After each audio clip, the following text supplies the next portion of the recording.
મહાશિવરાત્રિના દિવસે આ વસ્તુ ઘરે જરૂરથી લાવો, મહાદેવની કૃપા થશે। તો કઈ છે એ વસ્તુ, ચાલો જાણીએ। એ પહેલા આ વિડીયોને લાઈક કરી દેજો અને આ વિડીયોને તમારા ફ્રેન્ડ અને ફેમિલી સાથે અવશ્ય શેર કરજો। મહાશિવરાત્રિ એક મહત્વનો તહેવાર છે।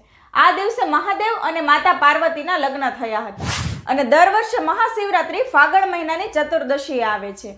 આ વર્ષે મહાશિવરાત્રિ તારીખ 26/2/2025 ના રોજ છે। આ દિવસે ભક્તો શિવ પાર્વતી માટે વ્રત રાખે છે અને વિશેષ પૂજા પણ કરે છે। પરંતુ આજે અમે જણાવીશું કે મહાશિવરાત્રિના દિવસે કઈ વસ્તુઓ ઘરે લાવવી શુભ માનવામાં આવે છે। મહાશિવરાત્રિના દિવસે શિવ પરિવારને ઘરે લાવવું ખૂબ જ શુભ માનવામાં આવે છે। તમે શિવ પાર્વતીની સાથે ગણેશજી, કાર્તિકજી, નંદી અને અન્ય ગણો હોય એવી તસવીર ઘરે લાવી શકો છો। જો તમે શિવલિંગ ઘરે સ્થાપિત કરવા માંગો છો તો તેના માટે મહાશિવરાત્રિનો દિવસ ખૂબ જ ઉત્તમ માનવામાં આવે છે।